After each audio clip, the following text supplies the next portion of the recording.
Welcome in everyone to the next Grain of Sand Gamecast with Gamers Among Us. This is the Still Grizzly here with Calamity Code and Trickenigma. We're gonna be looking into a different kind of episode. The last few episodes we've looked into the future of gaming, and we've talked about some games that we're really excited that are going to come out, and then we talked about the best and worst games that came out last year. And well, now we're going to discuss kind of a nostalgia episode where we just want to talk about games that inspired us to, be gamers, and also games that have like how they've changed and what we're nostalgic for and what we'd like to come back in the gaming world, and maybe new games that can maybe advance on top of that idea.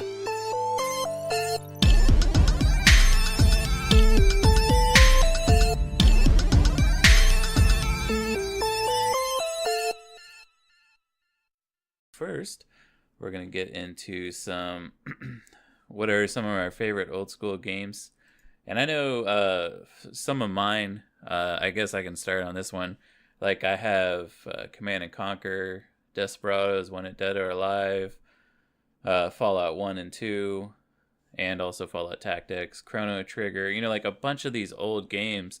A lot of them were very story driven, kind of like the Chrono Trigger or Fallout, where it's an old school RPG, and it just makes you want for that story again. And we have talked about some other things, and we'll get into it later. But I guess I'll go ahead and ask you guys, like, what are some of your favorite old school games? Trick, I'll let you go first. Probably one of my favorite old school games of all times was I guess it wasn't too far back, but the Fable series. Like I really played the crap out of 1, 2, and 3. Like you said, the old school RPGs were kind of my thing.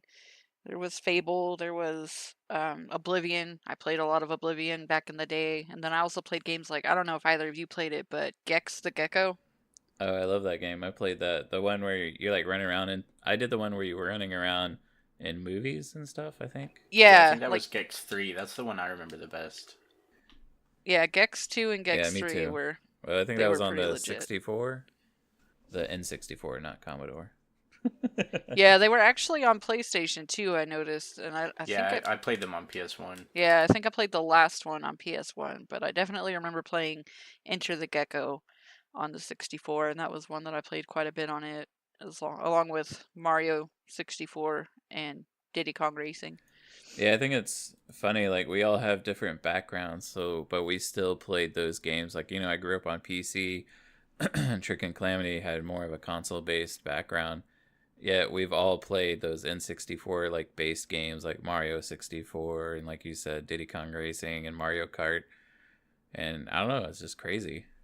I was just gonna say, I know you've mentioned that you weren't allowed to play games as a kid. So, like, did you play those later? Like, did you get a Nintendo 64 like years after it came out, or did you like just play them at friends' houses? Essentially, I played Command and Conquer at my parents' and like a bunch of DOS games at my parents' house because we had like a family computer. And so, yeah, I did a lot of DOS games like that, and I kind of have that background.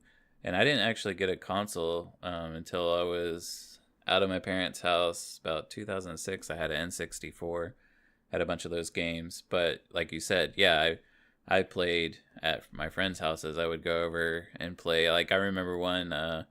Went over and we played this game on Super Smash, or not Super Smash, the Super Nintendo. It was the Three Stooges game. I just remember it for some reason. Like that, when I think of Super Nintendo, that's the first game that pops in my head. It's some old Three Stooges game, and then I played a bunch of other games like that. And one thing that a lot of Nintendo's really cracking down on right now is emulators. And when I went off to college, I actually played a lot of old games like Legend of Zelda Ocarina of Time, Mario 64, and all that kind of stuff on an emulator. Was the first experience I had. And for me personally, an emulator is a really great tool for introduction to a lot of these games. So I understand Nintendo's premise, like, hey, these are our games. We worked hours making them. We want our money. But there's also, you got to think about the gamer aspect of, well, I just want to play your game. Yeah, because I mean, going forward, especially, it's really important. I think that we kind of preserve those old games because we have 18-year-old kids nowadays that were born during the like PS1, PS2 eras, whereas like all three of us grew up around the SNES, the Nintendo 64, the Genesis, things like that. So it's crazy to think that people that are hardcore gamers nowadays may never play any of those old things because they're just so used to the newer graphics and all of that. They'll never know the true difficulty of playing the Lion King on the Genesis. Oh, God. Lion King was so hard. Oh, dude, don't bring that up, please. It was. That was like the second game I ever played. The first ever I played was Zelda on the Super Nintendo at my grandma's house, or my great grandma's house. And then my neighbor across the street had a Genesis, and half the time I hung out with her, we just sat there and played fucking Lion King. And I don't even think we made it past like the third stage. That game was like impossible. I went back to play it as an adult like 5 years ago, and I still had to cheat to finish it because the game actually has built in cheats where you can put a specific code in and it'll take you to a specific level on the game. So I was like, fuck this. I'm just going to the Scar fight at the end. And I still got my ass kicked. Yeah. Plus a lot of like even like Nintendo, they released the NES Classic and then the SNES Classic that have games built into it, but they've added things like where you can just press a button to save and then press another button to load your last save. So they've even made it easier for people because they had to have recognized how hard it was. Yeah. Yeah, we didn't have that back in the day. It used to be that we were just, if you couldn't play it, if you couldn't beat it in that one sitting, you were just shit out of luck. Right. I was gonna say it's essentially, you can get a Raspberry Pi, and not like the actual Pi, but it's the programming tool, and you could make yourself one of those Sony PlayStation or Nintendo. What is it? Nintendo, the one that they did where they remodeled it. They had you can both. make one of the, yeah. You can make your own essentially and do an emulator on it, and it's pretty much the same exact thing. And you can do a lot more games because they only have like 30 or 40 for each one. Yeah, and you can load it up with like an SD card and do, Yeah. like, I mean, there's emulators out there. Yeah. You could literally do the entire library of the Super Nintendo pretty easily. Yep, exactly. And that's another thing that's so crazy. It's the amount of storage that games have like blown up to at this point. Like little 8-bit and 16-bit games didn't take up hardly any storage, and now you've got 50 to 70 gigabyte games. You literally have 60 gig updates to games after you've already installed the full 100 gig game on your system.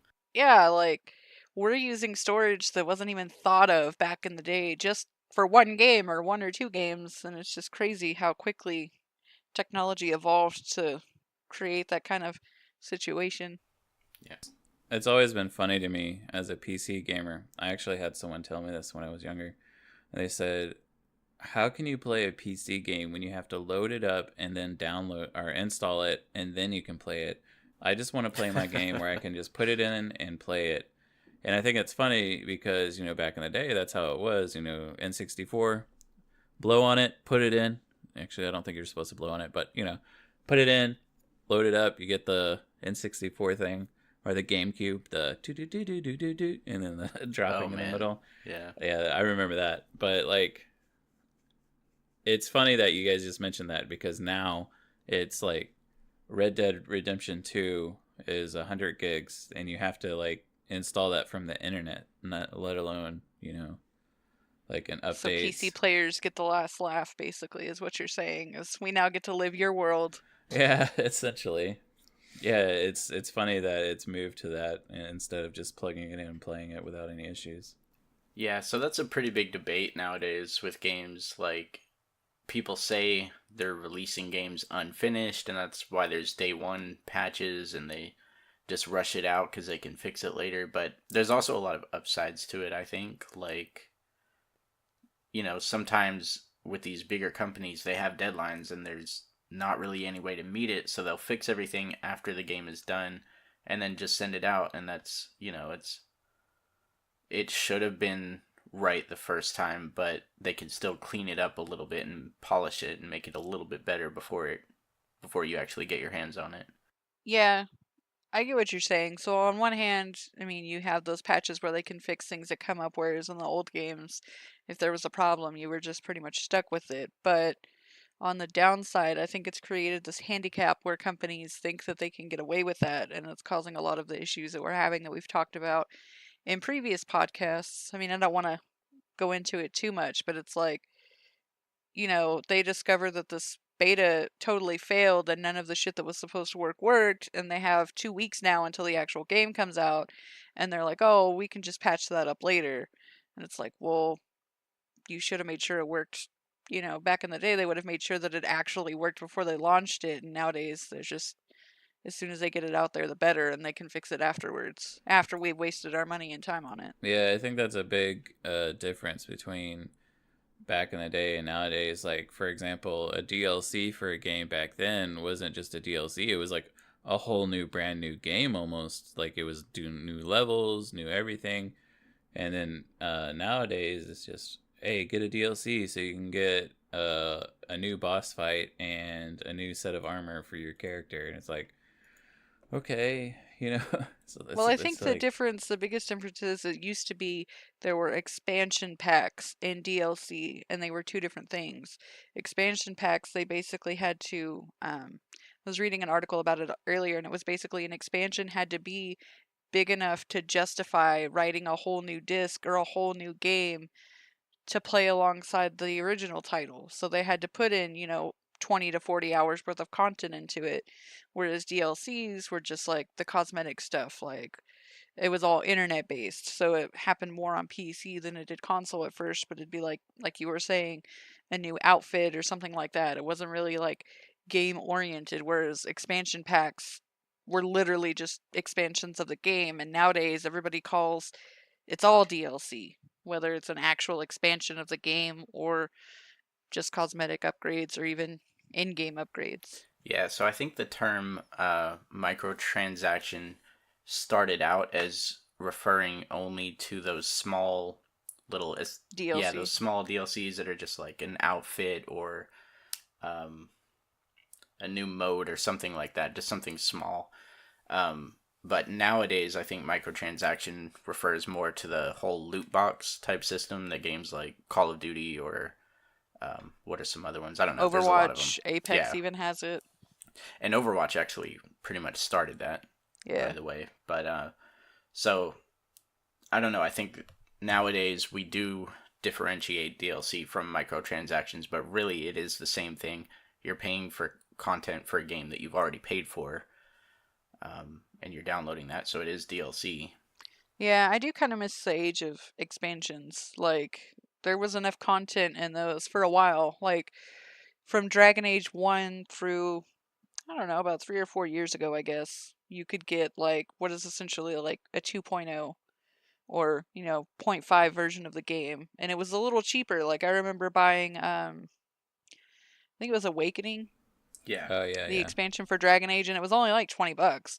And back then games were around 40 to 50, so it was about half the price and it was about half of the game, so it felt like it was worth that cost. Whereas nowadays you're paying full price for half of the game.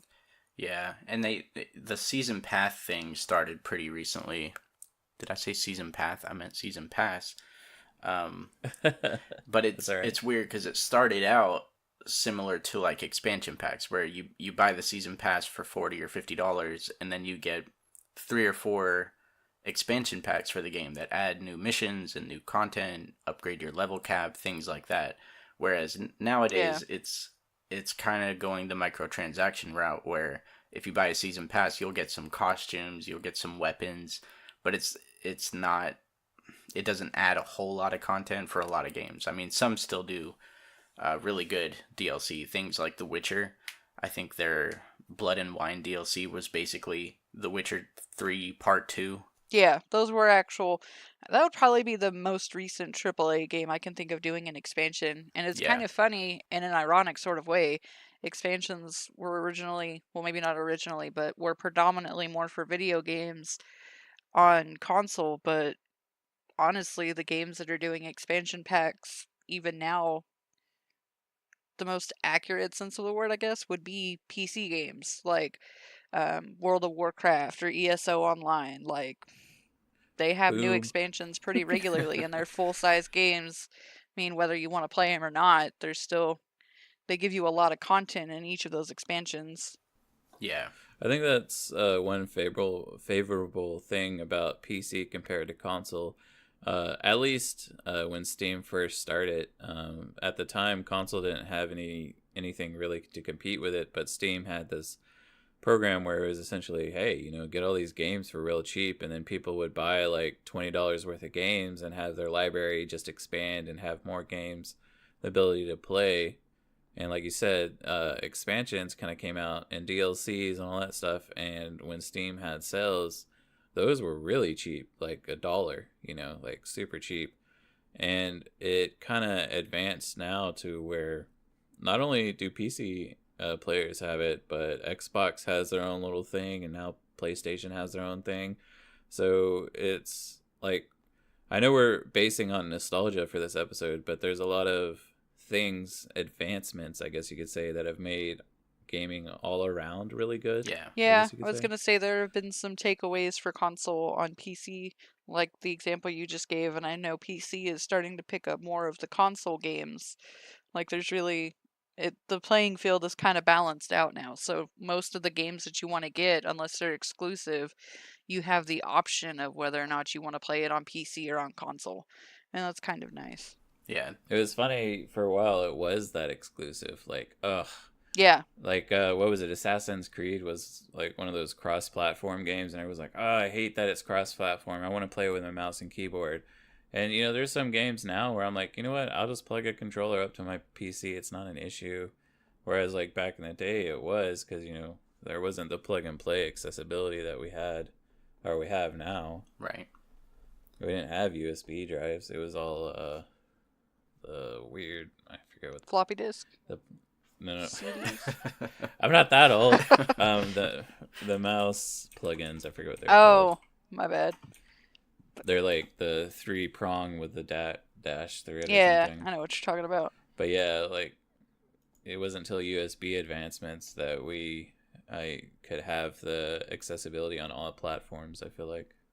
Well, like, even back then on, like, Nintendo 64, PS1 era, there are still games that, most games were either Nintendo 64 or PlayStation. And then when Xbox came out, it was the same way. It was just one or the other. So if you wanted to play all of these games, you had to have all three consoles. And so it got pretty expensive for a while.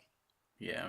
It's also funny because Nintendo, I think it was the Wii U where they finally started doing DLC. Like, they did not do it for so many years. And then with the Wii U, they kind of started doing it. And now I think with the Switch, it's pretty much in line with other consoles. But... Yeah, Nintendo seems to be the case.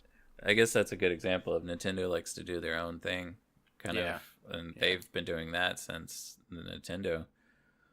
Back when, even when Sony became their own thing, because Sony was part of Nintendo, I think, originally, and then they had different views on how games should be produced. Isn't that how it started, or?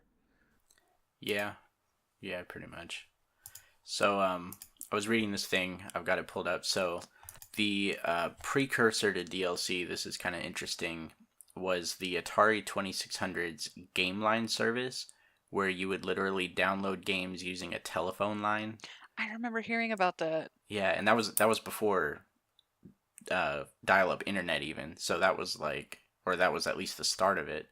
So you would connect your phone line to the console to download games, and I don't know if I would call it DLC, but I'm assuming updates or different versions of games. Yeah, I think if you read on, that idea actually was the premise of internet. So everything we have now, we can basically give thanks to super old school gamers. Atari. Oh, speaking of Atari, I wanted to bring this up in this podcast. There is, if anybody's not aware, there is a new Atari console coming out, which is really weird to me. I heard about that. Yeah, so it looks pretty cool. It looks pretty sleek. I think they're trying to come into modern times, and they've talked with third party producers and developers about getting games on it.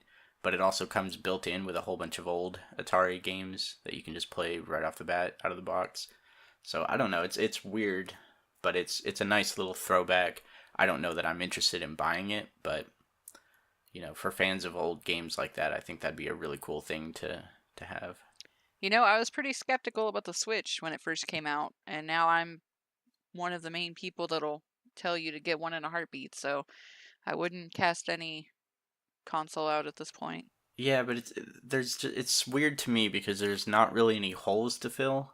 With the Switch, there was, because Nintendo's always been that powerhouse, and they were kind of slipping, but they still have those really, really strong, like Mario exclusives and other properties.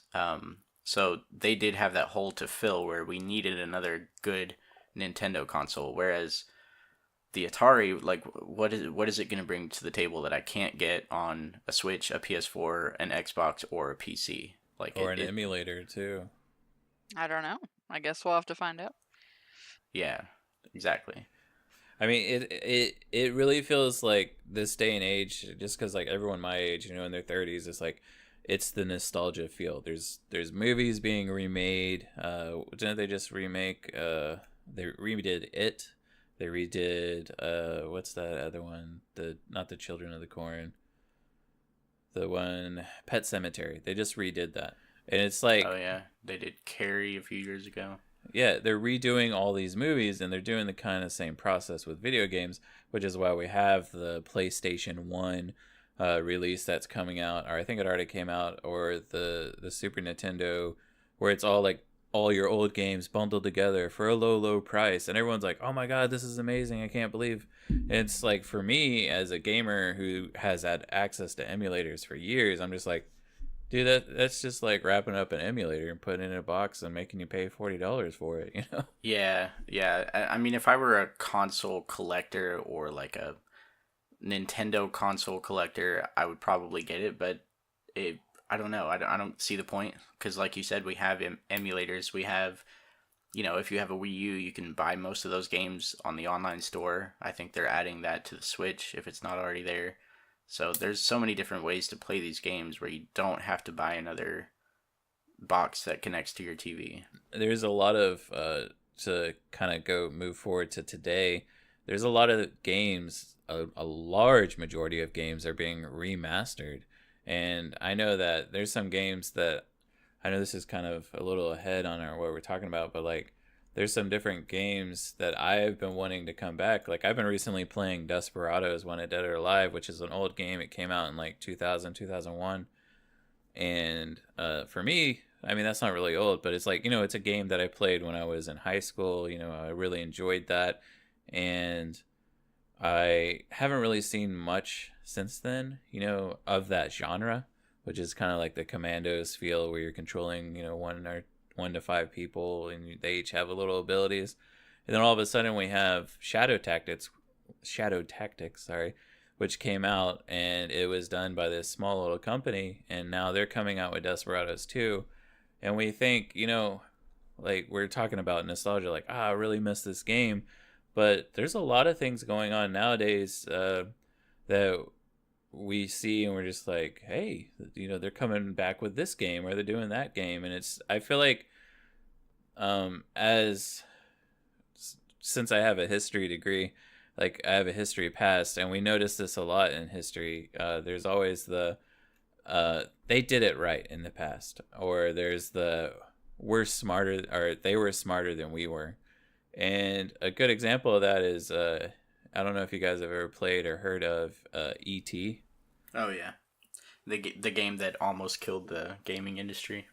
Yeah, like, that game, like, supposedly there's a rumor that it's like out there, kind of like Area 51. There's a pile in the desert somewhere where all the E.T. copies have been bought and buried out there. And it was one of those games that was so bad that it almost, like Calamity just said, it almost killed the gaming industry. And then there's games nowadays like God of War, which just recently came out, and it feels like it's reviving, the single player experience. And I don't know. In my opinion, what I'm trying to get to a point is that yes, we are nostalgic about some games, but sometimes it's good to like leave those things in the past, I guess you could say. Yeah, we were talking a little bit before the podcast where honestly sometimes it gives you a negative experience to go back to some of those games because you realize just how bad it was compared to what we're playing nowadays. So like Mario 64 for example, I love that game. I played it so much as a kid. I got all 120, 150 stars or whatever like two or three times as a kid. But I feel like going back and playing it now, I would probably hate it, and that might ruin the nostalgia for me. It might ruin my impression of that game, just because it was a different world back then when we played it. There were different things to compare it to.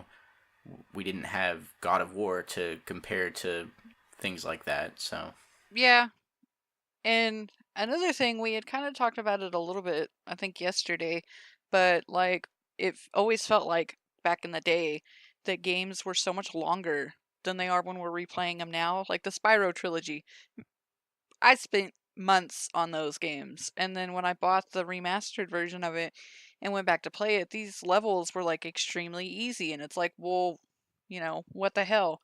And thinking about it, first of all, we were younger, so I mean, I hate to say it, but we weren't anywhere near as smart as we are now, so our critical thinking skills were a little lacking. right, And then on the other side, we also didn't have the internet. So if you were stuck somewhere, you couldn't just go to Google and look up how to figure out, how to get through this area or what this key does or anything like that. Like if you didn't have the strategy guide, you just basically had to figure it out on your own or ask somebody. So I'm sure that added plenty of time and a lot more. It's just a richer experience not having that easy access to all of the answers for the game for you or yeah, spoilers either. That that reminds me of Fallout 1 and 2. When I played it, I didn't do very well, and I was really young at the time when they came out. And I remember going to the local library and printing out a manual that someone had put up online on one of those like really risky sites. And like I printed out, and this thing was like 30 to 40 pages. And I printed it out at the library. I got so much trouble, but it was $30 worth of library fees. yeah, just like to print it out. And it's just one of those things where you just think nowadays we can just Google it and just be like, I'm stuck on scene 16 with the pirate captain doing this one special thing. How do I fix it? Google it. It's like on the top answer, like it's right there. Whereas like back in the day, if we did have access to the internet, because I mean, internet's been around for a while, but sometimes it wasn't always accessible. Like, we'd have to read a whole freaking manual to like figure it out, or walk through just to get to the get to the stage. That actually reminds me of something as well. It was actually Conker's Bad Fur Day for the Nintendo 64. Oh, yeah. I remember that. Yeah, I shouldn't have been playing that, but I did. So I got stuck at something, and I can't remember what it was, but I didn't have a good internet connection, and I probably did have internet at that point, but not any good. And I didn't have a guide for it, so I would go to Blockbuster, and they had a Nintendo Power magazine that you could flip through up there, and that had a guide for some of the bigger things in Conker's Bad Fur Day. So I went up there like 3 times a week just to like get through this game because that was the only way I could. This kind of brings up another topic. It's funny how game guides kind of died out. They're still there. Like they still get printed for games. Like there's one for the World War Z that just came out, and Resident Evil 2. Well, that's a remaster, but they're games that for releases that are just recent. They still put out manuals, but I haven't picked up one of those in years. I feel like not since like They're actually dying out. I think Calamity and I bought the last Prima guides that were ever printed. It was either Prima or Brady Games. It was Prima. Okay, yeah.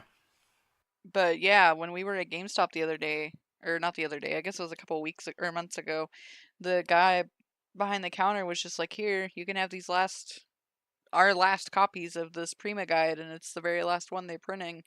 They're not doing it anymore." So, I mean, Prima used to be the Preem. yeah, the cream of the crop. I mean, it was the Prima of all games, and now they're not doing it anymore. So that's, I mean, like we were saying, you can just go on the internet and find it. Go to GameFAQs, and I'm sure they're gonna have a whole like 300 Yep. page run through of every possible thing you could do in a game. Yeah, it makes sense because I mean, really, the only people buying those things nowadays are collectors, people that want a bookshelf full of guides, or if they Yeah. really love God of War, they'll get all the little statues and the strategy guides and all that just for a God of War collection. But if you need help with a game, that's a pretty expensive option when you can just go to Google. Yeah. Yeah. And plus, like, a lot of the gamers, like, say the younger generation, the people that don't have jobs, like, for them, that's something that they can't really spend that money on. Whereas, people like us, like, we're going to be doing it more as a collector standpoint than, like, actually needing it. Yeah, because I mean that adds $10 to $20 to the price tag of any game that you get. Some of them were even up to 30 and $40 actually. I Yeah, mean, they used to be almost the cost of the actual game itself. yeah, that's true. I like, this kind of reminds me of back in the day.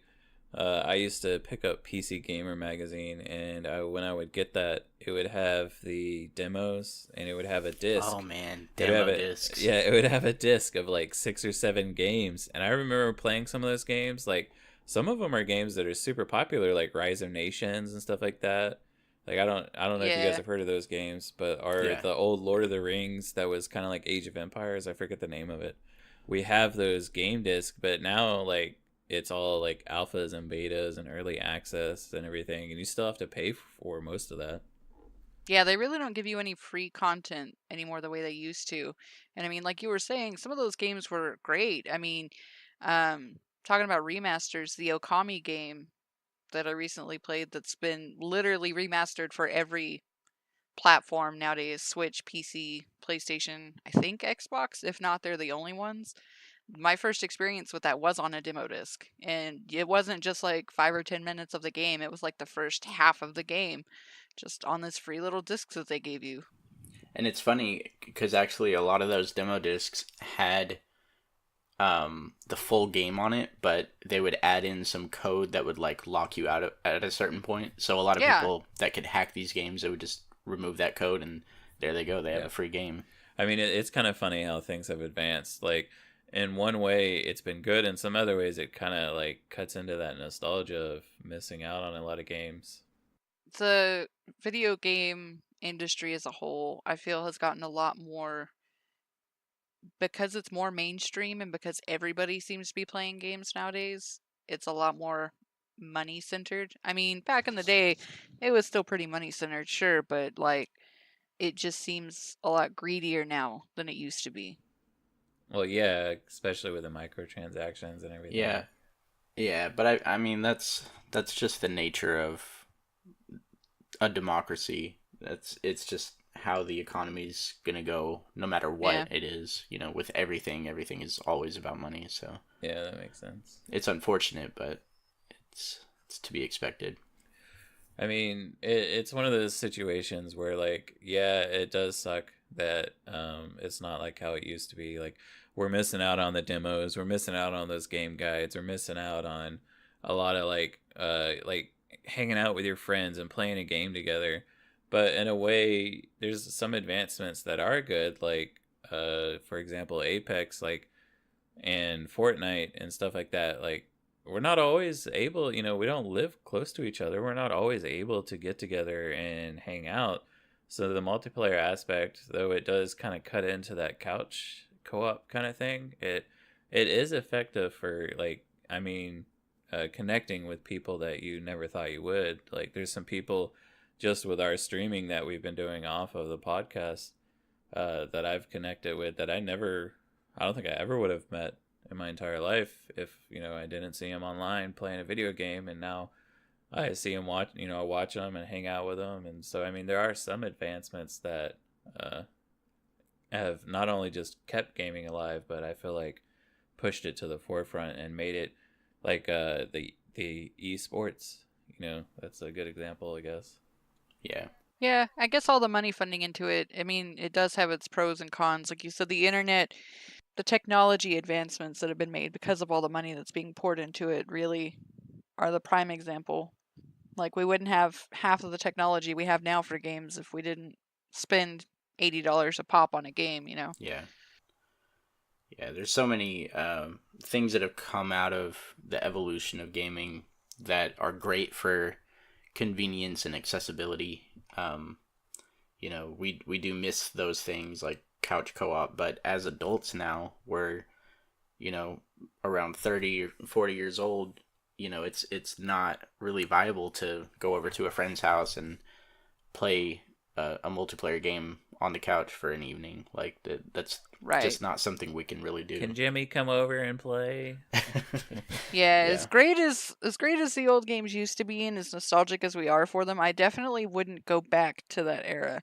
Even with some of the issues that we're having now with games, there's still way too many pros over the cons, in my opinion. Like yeah, we were talking about, like God of War. That game actually did create a whole new era of gaming because it's one of the first games I think of that genre that had zero load screens. So right. Yeah, it's that opened is up a whole new definitely window new. in that sense, and who knows what will come from that. So it's becoming even more immersive than it was before. I was just gonna say there are still some um, properties or game series that do have couch co-op, and it's there's still indie games that like to focus on it. So it's not necessarily dead. It's just there's a much more convenient way of doing it, and that's online. So Yeah, like my brother lives like a 6 hour drive away, and every night we'll play Apex, even if it's just for 30 or 45 minutes. That's still time for us to sit there and chit chat with each other. Whereas if we didn't have that option, we wouldn't take the time to make a phone call and talk to each other. That would just be weird, but right, we can sit there and chit chat over video games like it's nothing.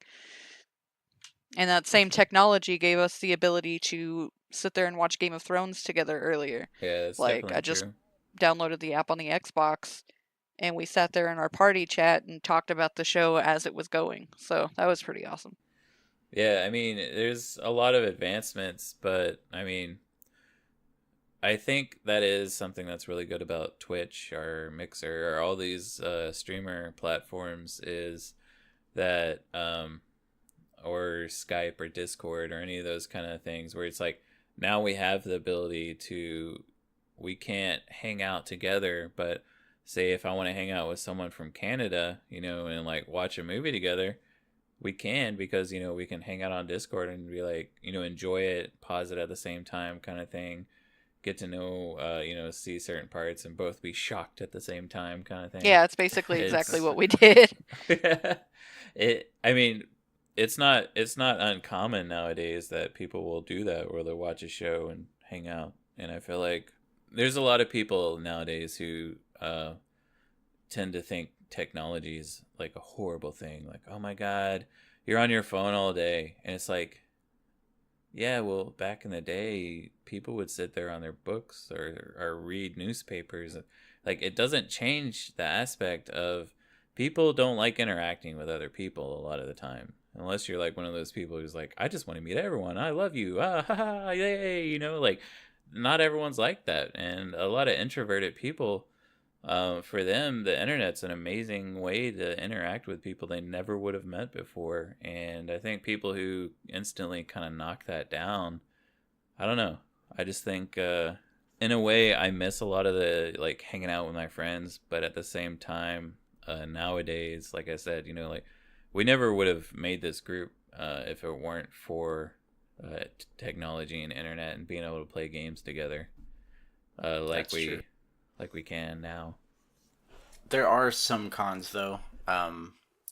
So I'm a dad now, and this is something that I do have to think about for my daughter. Like, how soon should I give her internet access? How soon should I give her a smartphone? Things like that in the coming years.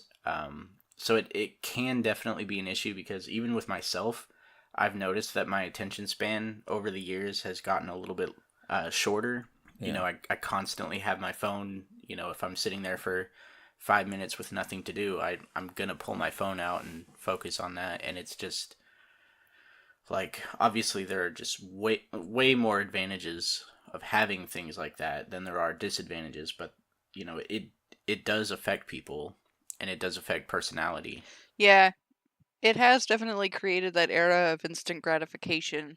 Like you said, if you're bored, you're gonna grab your phone. If you want something, you expect it right now. I mean, even things like Amazon, not quite on the gaming side, but I mean, even that 2-day shipping for essentially anything you want just creates that, well, I don't have to wait for anything anymore. And if I want it right now, I can have it. And having to wait is a huge inconvenience. And it's kind of the same with gaming. Like you said earlier, having to download the games, we sit there and bitch about that. Well, back in the day, we would have just calmly sat there and waited while that game updated. Right. Yep. So. Oh, sorry. So we wrote down some other things to talk about. I wanted to touch on how genres have evolved, which is, it's weird to me because I have been gaming since I was, 2 or 3 years old. So I've been there for every moment of it. Of course, I was born in 1990. There was plenty of video game history before I was born and before I was playing these games. But there's the different fads. So these 2 points are going to kind of go together. But so back in the day with the SNES and the Genesis, there was a lot of platforming, and that's 90, maybe 80 to 90% of the major games that you could play for those consoles were platformers, Mario and Sonic and everything like that. And then through the years, like with the 64-bit systems, like the Nintendo 64 with 3D graphics, that kind of changed everything, and collectathons became the big thing. So we have Spyro, we have Mario 64, we have Banjo-Kazooie, all those things where you're just running around collecting things, and that was huge back then. And it's cool to see how the fads and the different genres have kind of evolved over the years. We still get throwbacks to that, like platformers. I think I said something a few podcasts ago that conflicts with this, but platformers are pretty big right now, and I guess they have been for a while. I just kind of ignored that part of the gaming world. Well, it's like when you see let's say you buy a new car, and then all of a sudden you start seeing that car. It's not like they weren't there before. It was just now you notice that because it is your car. Right. It's kind of the same with platformers, because you've been in the Call of Duty world and doing like all these other games, and like I didn't really notice it either until I started playing a couple platformers, and then all of a sudden I'm like, wow, there's a ton of platformers out there, and like we don't think about it, but that side of the game is still there, and it's kind of cool that it's advanced. Speaking of fads, though, I don't know how much of this you guys remember, but I know when the Xbox first came out, it was kind of when like all the superhero movies were coming out to begin with, like Wolverine, Spider-Man, and all those. Well, they made video games for each and every each and every movie that came out, and like that was a huge thing back in the day. The Spider-Man games, the Wolverine, and some of them were just pure garbage. But I remember playing the shit out of the Wolverine video game that they made for it. Like that was just the phase of action adventure games. That was when they really kind of kick-started. And you'd like sneak around. You had, his heightened senses, so you could see like infrared silhouettes of people, and you could sneak up on them and do assassination attacks and things like that. And there are still some games like that now, but you don't really see very many movie-based games anymore like you used to. Yeah, there's a lot of like synchronization, if that makes sense. So, for example, last year we had the new Spider-Man game, and then I think it was earlier last year we also had that new Spider-Man movie. So they're not connected. The game isn't based off of the movie, but there's some synchronicity there where they see that the Spider-Man name is kind of buzzing right now, and there's a lot of things going on with it. So we're gonna go ahead and put out a game about it. So we see that, but yeah, like you said, we don't see games based on movies anymore, which might be a good thing. It is. I was gonna say there's a reason that fad stopped, because that Wolverine game was probably the only one of those games that I ever saw that worked out very well. Yeah, but I don't know. One of my favorite movie to game released was the Lord of the Ring. It was like, I think it was the Two Towers one, and it came out, and that game was actually a ton of fun. It was on the PS2 and GameCube. Yeah.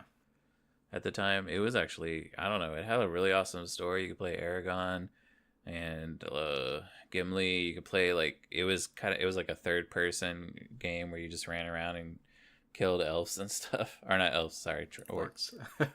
Man, that's brutal. I was gonna say, oh well, maybe I should check that out. But yeah, interesting tidbit kind of behind the scenes about that is that a lot of those games that became licensed games for movies actually started out as something completely different because they weren't sure whether they were going to get the license or not. So they would build this game from the ground up, and then they would call, LucasArts or whoever made Lord of the Rings. They would call them and be like, "Hey, can we slap a couple names and characters on this game out of your franchise?" And that's how it would become a licensed game. But a lot of them didn't start that way. That's probably plays a pretty good part into why they all died off. Yeah, that's true. But talking about how games have evolved, I'd say honestly, I mean, each genre has evolved in so many ways, but I feel like RPGs have kind of taken over the scene. Like, even games that aren't RPG games have RPG-like aspects in it. Like, even your Black Ops game has specialists. Well, that entire premise started in an RPG game where you would pick what type of class you wanted, and it's just, I feel like that genre has kind of evolved more so than any other because it now encompasses every type of game. Yeah, that's true. You see a lot of action RPG or adventure RPG. It's not just an action game because you're going to have that skill tree. You're going to have different weapons you can equip and upgrade and everything like that. So yeah, you're right. RPGs have bled out into all the other genres, which is interesting. And it really makes a difference. Like, all those games we used to play, I used to love games, but I was never anywhere near as immersed in them as I have been since, I'd say, like, Oblivion on in my gameplay. Like, games nowadays, you feel like you're part of that game, whereas back in the day, you were just playing that game, and it was cool, and it was awesome, but it's definitely, that RPG aspect has really made a difference in the tone of a game. Speaking of, it's also funny how differently we thought of graphics back then, because when we played a new PS1 game where 3D was the new thing, we were like, "Oh man, these graphics are so good. This is crazy. It's so realistic." And we look at it now and it's like, it's a bunch of triangles. Like, how did we think that looked realistic at all? But we did. We definitely did. Yeah. I don't know, like, maybe I don't know. I kind of feel like I did, but at the same time, I remember going to a friend's house, and he's like, he had a PlayStation 1 there, and he's like, "So which game do you want to play, Final Fantasy 7 or Final Fantasy 8?" And I remember I was like, "Well, what's the difference?" And he's like, "Well, Final Fantasy 7 has a better story, but it has really bad graphics, whereas Final Fantasy 8 has good graphics, but kind of a decent story." I was like, "Okay, well, I'll do 7." And yeah, I remember it being, I don't know, I guess I remember it being bad. Yeah. But like Ocarina of Time, the Legend of Zelda game, like, that's a game that I remember going back and playing and being like, yeah, these graphics aren't that good. Yeah. Yeah, like, the whole nostalgia thing, like, you think back on these games and you see them in the graphics that we play games in nowadays, and when you actually go back and look at them, you're like, what the fuck is that? Like, Yeah. that's not at all how I remember it, because your memory has substituted what it used to look like for what we see things as now, and it's just, It's funny, we watch, or at least will watch some old movies like from the 1950s, and they'll have like, say, like an old Godzilla, and at the time, like, when that came out, audiences actually left the theaters in fear because it was so scary and lifelike to them. Whereas nowadays we laugh at it because it looks like an obvious toy on a screen. Whereas the newest Godzilla that came out, it's like, wow, that looks like an actual lizard that's, grown big and crazy and stuff. I mean, there's a lot of good things from back then, but there are a lot of advancements. I guess we keep harping on that, where it's like, yes, there's good, yes, there's bad. We just have to realize it, I guess. Yeah, it all has to do with relativity. I mean, when games were coming out back then with those bad graphics, we didn't know what graphics were gonna look. Yeah, They were we bad didn't know what they graphics, were gonna yeah. look like in 10, 15, 20 years. So at the time, that was incredible technology, and it was realistic to us because it was more close to reality than anything else we had seen before. So it's all just relative. I think it's funny that we talk about that, but nowadays there are actual people that make games that are closely resembling the games that were made back, like say in the 90s or late 80s. Like they purposely make it the 8-bit, like 8-bit styling is a super popular gaming, type of graphics nowadays. Like reminiscent, nostalgic piece, it's like, hey, this will like make you think of such and such game back in the day, even though it was made in 2015 and it has way better, gameplay. It's, set to look exactly like this game, and people play it because it does bring back that nostalgic feel of, this reminds me of me being 10 years old, sitting at home while my parents are in the background arguing, just focusing on the game and, tuning everything out, stuff like that. I mean, not saying that's like Grizzly's past life. I'm just saying, for Oh no, example. this is Therapy 101. Yeah. We're hearing about Grizz's history. Tell us how it makes you feel. The real reason Grizz is a game player. But yeah, so we do have games like Katana Zero just came out, and it has really, really beautiful pixel graphics. So, but I also feel like back then, when we only had pixel graphics, it wasn't as pretty as a game like Katana Zero. Yeah, I was gonna say shading makes a big difference, I feel. Yeah, like it comes out pixel graphics, 8-bit styling, but it is better. Like Terraria is a good example of, like, it is an 8-bit pixel graphic kind of game, but there's like a huge world that you wouldn't expect in a game like that. Yeah. And then we have Minecraft, which is 3D pixels, basically. And that game's pretty much blown open the world there for a while before Fortnite came over. And I don't know, like, we think, like, we love what we had in the past because it brings back good memories, thus, the term nostalgia. Whereas there's still good stuff happening. Yeah. People, I mean, a good example is EA. They didn't say, single player games are dead. They said that games with a linear storyline are dead, which essentially, means games like God of War or Red Dead Redemption 2, where you could do a sandbox game, but you do have a linear storyline that you could follow. Or, Skyrim, you could follow that storyline. But I think nowadays the games have the choice of, you know what, I'm just going to run off and kill dragons over in, this whole other area and not even focus on the main storyline. Whereas, like, back in the day, not a lot of games really had that option, I feel like. Yeah, I'm trying to think back on...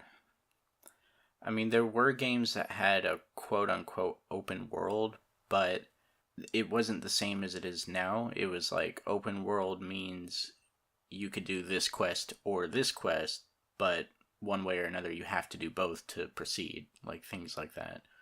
So Yeah. I agree.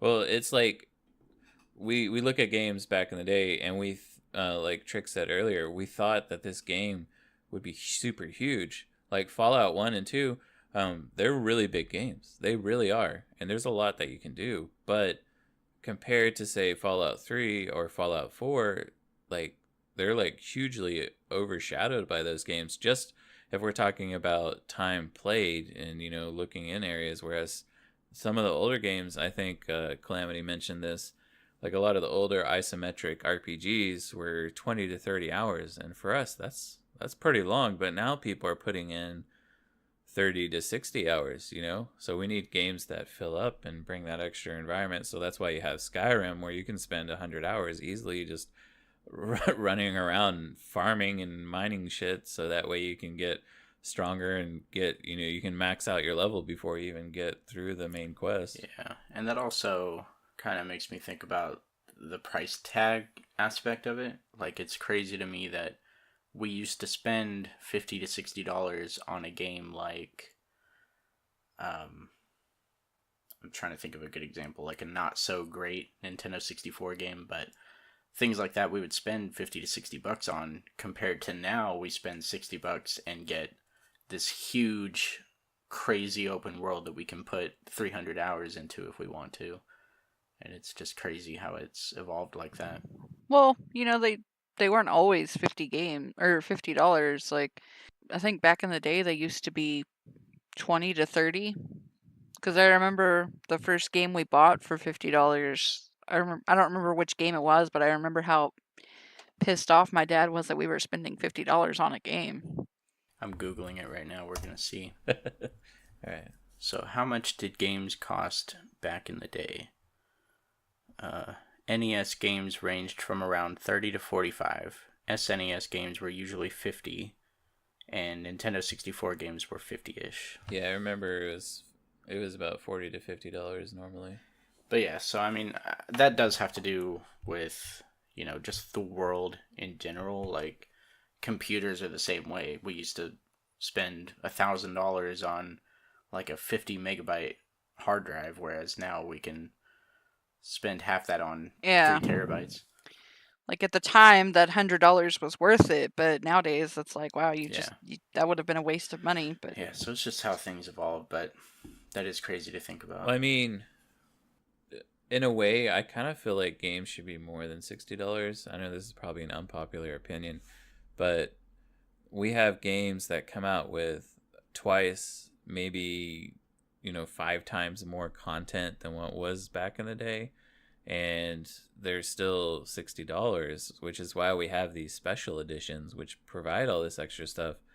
And it really, I feel like games could be at $80 price range. I know that for the consumer that really sucks, like, man, I don't want to spend more money on a game. I want it to be cheaper than $60. And it's like, well, if you want a bigger open world, you want this huge game, don't you want to like pay the person who did it, kind of thing? I guess that's my thought process. I think they could be more if we were able to rely on them more.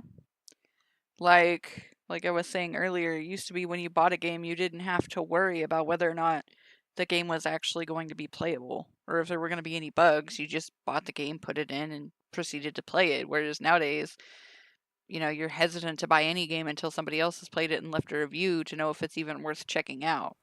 Yeah, but on the flip side, this is kind of a recent thing, I think, as far as I'm aware or have been aware, but in the last couple of years, we've had games that are a little bit smaller, so like bite-sized, kind of like Uncharted: The Lost Legacy. It's not a full Uncharted game, but it's a pretty big experience that warrants its own disc. But that wasn't priced at $60. It was like 30 or 40. And there's a lot more of those coming out where new games, instead of being $60 because it's a little bit shorter or doesn't have as much content, they do price them at $30 or $40 instead of the usual $60. So we have that. But I agree. Some of them, like God of War, for example, I would have spent $80 on that because I feel like that's a huge thing that they spent so many years on. It's got to hurt them to be selling it at $60. Yeah. But I mean, to be fair, word of mouth is definitely a thing, and people are like, I want to play this game, whereas other games that haven't been doing well, we'll see them return. Like a good example would be Star Wars Battlefront 2. Like, I remember when that came out and the big microtransaction issues, and then next thing you know, like, there were literally dozens of copies just sitting on the shelves. In a way, it was a lot of people boycotting it, but in another way, like, the publishers already got their money, so it only hurt the people who made the game. And I feel like a lot more people are buying games now too. Yeah. So I think that kind of plays into how they're able to justify the costs. Yeah, it's crazy how big the gaming industry has become as far as consumers, like how many people are buying games, how many people are spending money on games, how much money is being spent. Like a lot of these bigger games like God of War, I don't know the exact number, but it had to have had like a $2 to $5 million budget. So just think, if they're only selling it for $60, how many do they actually have to sell to make any money back? And be able to pay all those people for 5-6 years of work, that's quite a bit. 44 million. That was the budget. Okay, so I was a little bit under. And they sold 3.1 million copies in the first 3 days. Right. So I mean, they basically made their budget in no time at all. So Yeah, and that's crazy because back in like the early 90s, they would spend, I don't know, like $100,000 on a game. Oh shit! They didn't just make their money back in one day. They made, or 3 days. That was 3.1 million. They made over 186 million. yeah, they sold 3.1 million copies. Jeez. All right, so they're doing good. We don't need it. We don't need to Yeah, well, increase that's the what pricing I of was video saying. games. Never mind. Yeah, that was my point. Like, I was totally wrong. They definitely deserve the money for games like that, but on the flip side, people are buying games more than ever. Like, Yeah. almost every household has a console of some kind, and in that And household, some of them multiple consoles. yeah. So, and that also speaks to the whole microtransaction thing. You know, people add that because they need that extra revenue. But if you make a game as good as God of War, you don't need that. it. Yeah. So, I think it's Fortnite did a really good example of a game that is free to play, still made tons of money because of the microtransactions. And I think a lot of people saw that and they were like, whoop, we got to get on that bandwagon as fast as we can. And that's why now, what is it, 2 to 3 years later since the Fortnite Battle Royale came out? Like, there's, I don't even know how many Battle Royales. There's a Battle Royale called Super Animal Kingdom where it's a top-down one where you play like a little animal and shoot people. Like, there's a Battle Royale called something, come on. What is the word? Ascension? When you go up to heaven, you don't get to go up to heaven. Ransom. Oh, Rapture. No, Rapture Rejects. That's what it is. Rapture. Okay. Rapture Rejects, and it's about people being stuck on Earth after, and there's the fire from hell coming and burning everyone up, and you get to run around and shoot people, and like there's just crazy games that they're spin-offs of this, and it's just we think back to what we had where it was just like Michael Jordan shooting magic basketballs at people on Super Nintendo game, you know, like back in the day, that's what we had. Whereas nowadays it's, I don't know, like it changed a lot. A lot has changed. And like you just said, Trick, like maybe we don't need to change the price tag because obviously they made their money back. Plus they made a definite profit. Yeah. So maybe it could even go backwards. Maybe there should be more games that are priced at $20, $30, $40 instead of $60.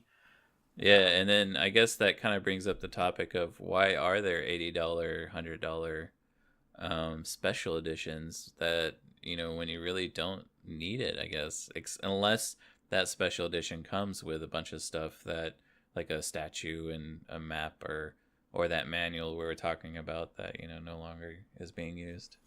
Yeah, so there are the collector's editions, which people are always going to buy. We're kind of getting off topic of the episode here, but oh yeah, sorry. It's a nice discussion. But yeah, so there's the collector's editions that people like getting, but they also do a lot of, like we were saying earlier, they're re-releasing a lot of old games. Like Skyrim has been re-released like 5 times now, and every single time it's $40 to $60. So I don't know, it just seems kind of crazy.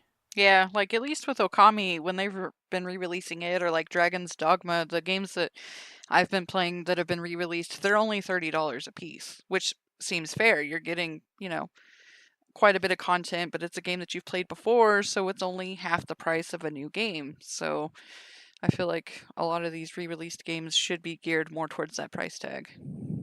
Yeah, I mean, I do like, I guess focusing more back on the nostalgia, that there are a lot of games that were the reason they're doing this though, like say there's a lot of PlayStation games that are being remastered is because the PS3 was on like a different framework and it couldn't transfer over to the PS4, which is why unfortunately we didn't have the backwards compatibility, which is in my opinion a huge like buying like if I want to get something, I want to be able to play the games I already have, you know? So to not have that kind of was a big downer.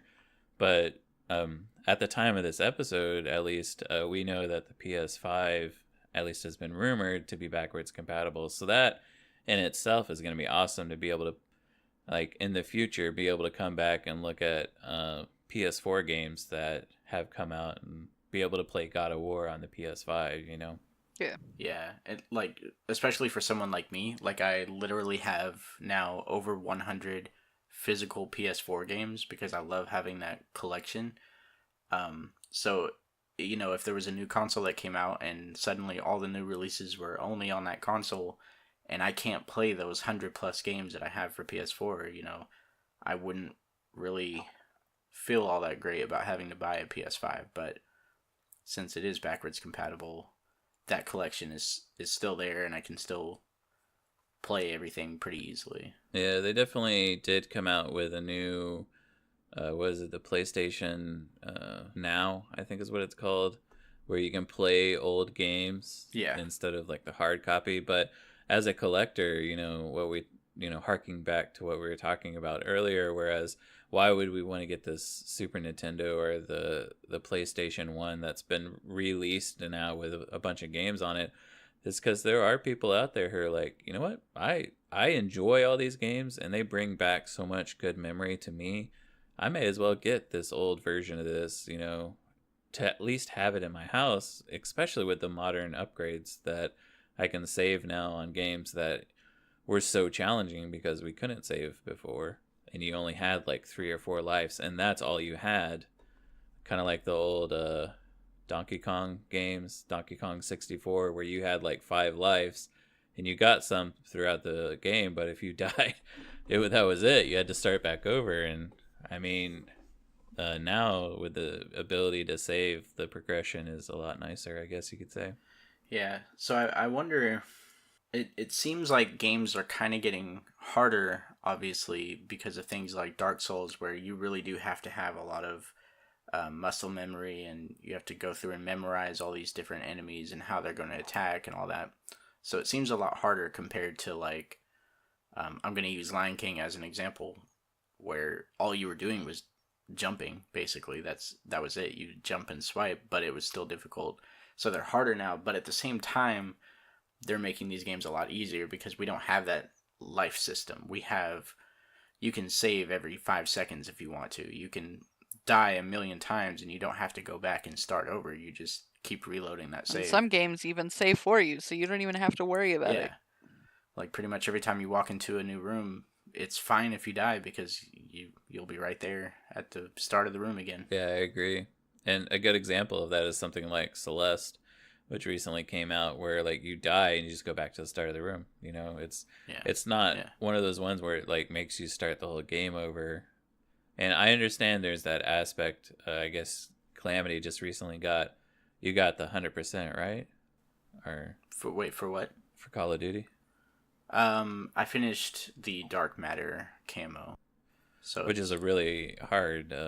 Yeah. So like, like there's still aspects in video games that can be hard. I feel like that old video games were harder because they didn't have that save. They had kind of the life system, where some of the older platformer games, that's what you had, and that's all you had. And then nowadays, like in my opinion, I think Dark Souls is harder than a lot of games back then, just because of the challenging enemies and knowing the multitude of different types of enemies that you need to know different ways of dodging and whatnot. I don't know. Maybe I could be wrong, like I was with the money earlier.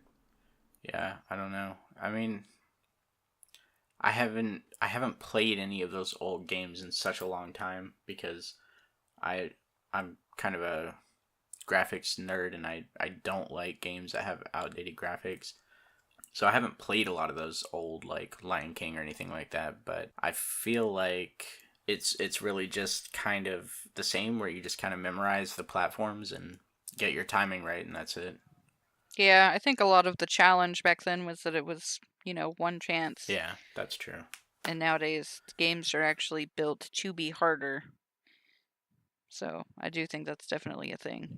Yeah, I feel like a lot of people, if we were to like have them on here that talking about nostalgia, they would always say, what games back, like I hear it a lot. Well, games back then were so much harder. It's like, I feel like they kind of weren't. It was just because we were younger. Yeah. And like you said, Trick, earlier, I think you mentioned you went back and played a game and you were just like, wow, it was Spyro. You were like, wow, this is way easier than I thought it was. And I see a lot of people playing it now, and I'll watch and I'm like, they're like, a large majority of the people are like, man, this game was a lot harder when I was younger. And I feel like maybe that's kind of the situation of a lot of the nostalgia games is it was a lot harder because maybe we didn't understand it, or we didn't have that muscle memory that a lot of us has grown up on games, and now we do have it and we're a lot better off, kind of thing. I don't know. Yeah, I mean they have proven that playing video games a lot increases your like hand-eye coordination and your reaction time, things like that. So since we've been doing it for 30 years, we've definitely gotten better at it. So maybe that's part of it. I don't know. It's definitely true. I mean, well, I guess while we're on this, like, are there any games that you guys are thinking about that you wish would make a return? Because I know Calamity just said, I don't really like the graphics on a lot of these older games. Are there some that you want to see come back? So that's hard for me because, like I was saying earlier, that how they had the collectathons a lot with those early 3D games. Yeah. They've tried bringing things like that back. Like there was Ukulele, which is the Banjo-Kazooie. Yeah, it's basically the new knockoff. Banjo-Kazooie, and it's just that type of game is no longer very fun, or maybe they just didn't do it right. I don't know, but it just didn't feel as good as those kind of games did back then. So I think a lot of games need to stay in the past. A lot of types of games do. Man, I had an example that I was thinking of something that I would like to come back, but I'll let you guys talk and I'll think about it. All right. I mean, a good example for me, I never ever actually got to play the Spyro games, but I feel like that was just a remake to make a remake, in my opinion. Like, I feel like it was good, and it definitely looks really good. Like, it looks like it advanced, but sometimes, like you said, some games need to be left in the past. Yeah, I am kind of hoping they do some more of the Zelda remakes. Like, I never got to play Twilight Princess because I think it was on the GameCube or maybe even the Wii. Yeah, it was GameCube and the Wii. Yeah, and I never really had a GameCube, so I never got to play it. But from what I've seen and what I've heard about it, it seems like a pretty awesome game. So, but I'm kind of like Calamity. I don't really want to go back to Deal with old the old graphics like graphics, that or yeah. go buy a GameCube just for one game. So I'm definitely hoping that they remake that for the Switch pretty soon. And the problem with a lot of those games, at least Nintendo games, is if you go back and you look at them now, like if we were to go to, say, like a gaming, like buy used gaming store that probably everyone has in their town, and they go, say, Twilight Princess is there. The normal pricing was probably $40 or $50 when it came out. That thing's probably like $150 right now. Like, yeah, there's PS3 was last generation, and there's already, I know this because I have a pretty big PS3 collection. There's already some of those games for PS3 that are like $200 or $300. Yeah, it's pretty shit, crazy. I need to sell my games. Just kidding. But yeah, I was gonna say, so I did think of what I was trying to think of, and that's the old Final Fantasy kind of style of RPG. I really love those. Yeah, me too. So I really, really like turn-based RPGs, and of course there are some nowadays. There's Child of Light, and there's a lot of like anime-inspired games that still do the turn-based RPG. But I just feel like they don't feel the same as they used to, like those old Final Fantasy games where you would run around a dungeon and you had your 3 or 4 characters that you could swap out with different special abilities. Like, it just, they don't really make games like that anymore. I feel like even the newest Final Fantasy 15, they switched the combat system. It's not turn-based anymore. So, well, I mean, after what was it, Final Fantasy X, I think they started doing more of an action adventure kind of. And I really, personally, I like the turn-based styling just because it gives you time to like think about what you're gonna do, fight and stuff. And I do miss that in a lot of games. There are still games, like you said, that are out that do have that. Like example, Darkest Dungeon has that turn-based attack styling, and it's there are games out there, but you have to look for them. Yeah. And it's kind of unfortunate that died out, because for me personally, and it's good to hear that you like that, because I didn't know that, Calamity. But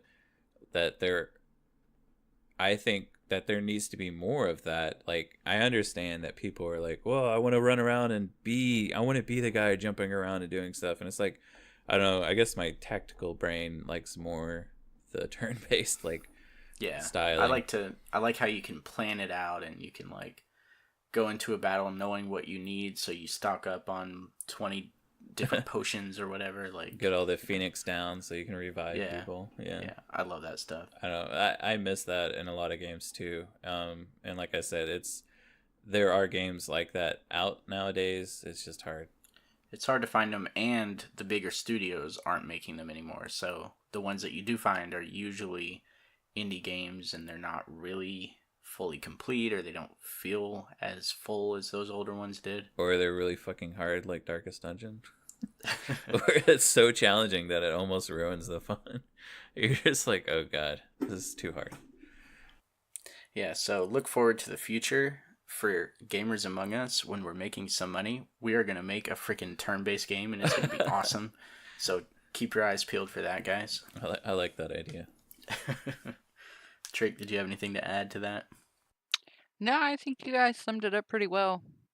I feel like we went over a lot of old and new stuff and how it's changed and what we could take away from the past. I feel like this is a pretty good place to wrap it up. Yeah, same here. Yeah, I agree. Hey, you want me to wrap it up? Yeah, you're the host for the episode, so go for it.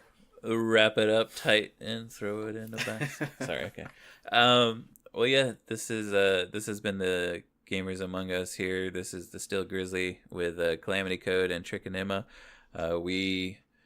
We hope you enjoyed our nostalgia podcast. We definitely look forward to making more of these, and we are super happy to see a lot of people are listening to these podcasts, both on Anchor and if you guys didn't know, Anchor is a really cool tool, so check it out, because it not only puts it on Anchor, but pretty much everywhere, right? Like, it's on Spotify. Yeah, it's literally anywhere that you can listen to podcasts, we're there because of Anchor.